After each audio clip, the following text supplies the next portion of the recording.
제목은 우리의 참된 구속자 하나님이라는 제목을 가지고 여러분들과 함께 말씀을 나누고자 합니다.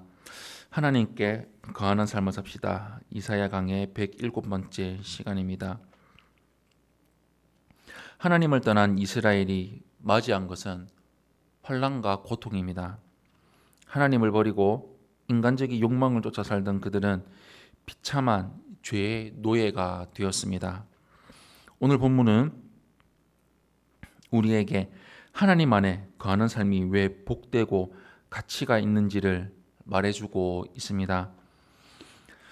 먼저 첫 번째로 자신의 죄를 겸허하게 인정해야 하는 것을 볼 수 있습니다.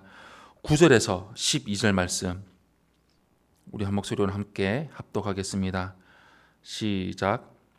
그러므로 정의가 우리에게서 멀고 공의가 우리에게 미치지 못한즉 우리가 빛을 바라나 어둠뿐이요 밝은 것을 바라나 캄캄한 가운데에 행함으로 우리가 맹인같이 담을 더듬으며 눈 없는 자같이 두루 더듬으며 낮에도 황혼때같이 넘어지니 우리는 강장한 자 중에서도 죽은 자 같은지라 우리가 곰같이 부르짖으며 비둘기같이 슬피 울며 정의를 바라나 없고 구원을 바라나 우리에게서 멀도다.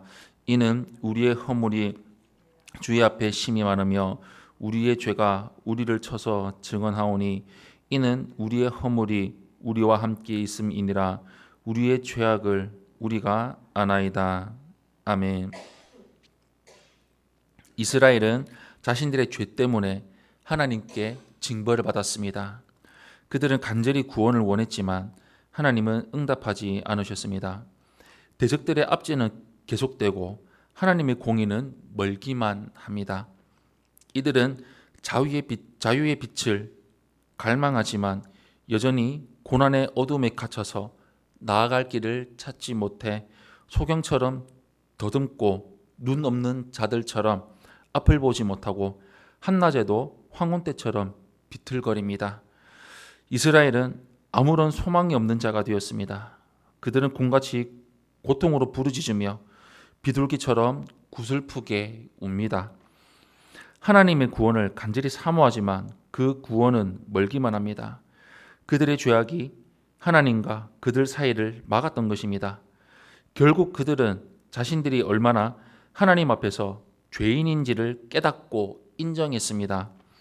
우리 역시 하나님 앞에서 우리가 죄인이라는 사실을 깨닫고 솔직하게 인정하고 돌이켜야 합니다.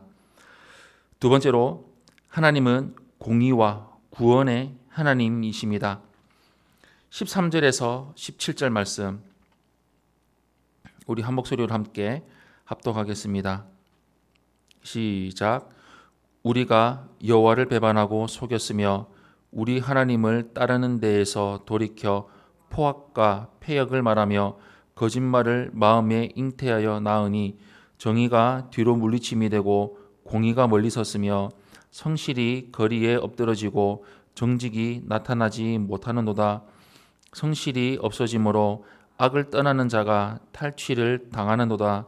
여호와께서 이를 살피시고 그 정의가 없는 것을 기뻐하지 아니하시고 사람이 없음을 보시며 중재자가 없음을 이상히 여기셨으므로 자기 팔로 스스로 구원을 베푸시며 자기의 공의를 스스로 의지하사 공의를 갑옷으로 삼으시며 구원을 자기의 머리에 써서 투구로 삼으시며 보복을 속옷으로 삼으시며 열심을 입어 겉옷으로 삼으시고.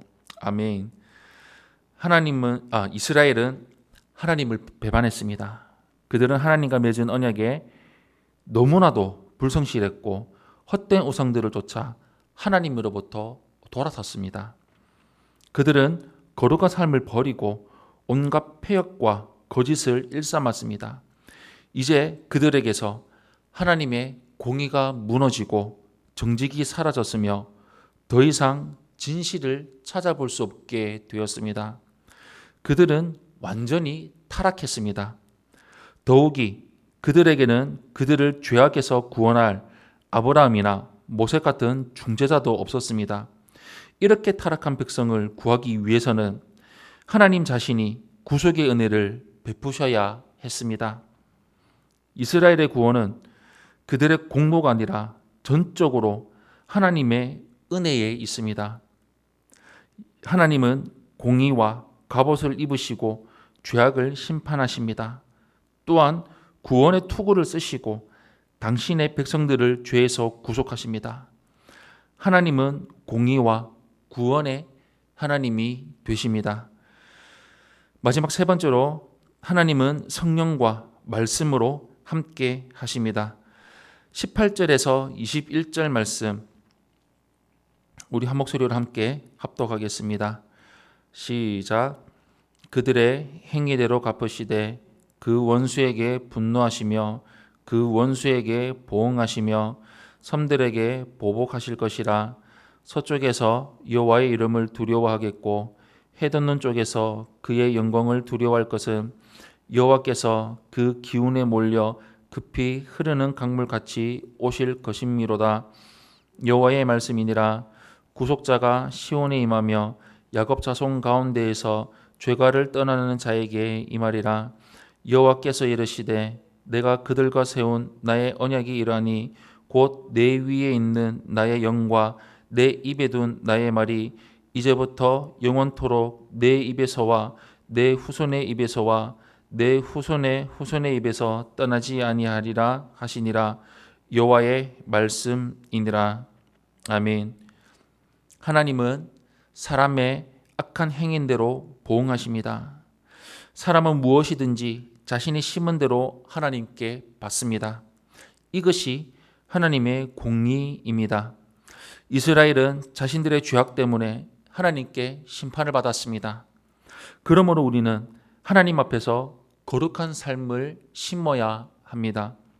그것이 형통으로 가는 길입니다. 하나님은 이스라엘의 참된 구속자가 되십니다. 장차 세상의 서쪽과 동쪽의 모든 열방이 하나님을 경외하고 그분의 구원을 사모할 것입니다. 구속자는 시온에 오실 것이며 이것은 예수 그리스도의 탄생을 의미합니다. 그리스도께서는 자신의 백성들을 죄악을 사하기 위해 오십니다. 하나님은 구속의 은혜를 받은 자들에게 새로운 언약을 주십니다. 그들에게 성령을 주셔서 떠나지 않을 것이며 그들과 그들의 자손에게 하나님의 말씀을 주셔서 영원한 은혜를 베푸실 것입니다. 하나님은 성령과 말씀으로 우리와 영원히 함께 하십니다. 사랑하는 성도 여러분, 하나님은 이스라엘의 죄악을 징계하셨습니다. 하나님은 죄와 타락을 관용하지 않습니다. 죄에 대해서는 단호하십니다. 하지만 하나님은 언약의 백성들을 긍휼하게 여기십니다. 받을 자격이 없는 그들에게 오직 은혜로 구원의 길을 열어주십니다. 구원이 인간의 공로가 아닌 오직 하나님의 은혜의 결과임을 기억하면서 성령의 능력을 힘입고 말씀에 순종하며 살아가는 삶, 복음을 전파하며 살아가는 삶을 살아가는 성도님들이 되시기를 예수님 이름으로 축원합니다. 아멘.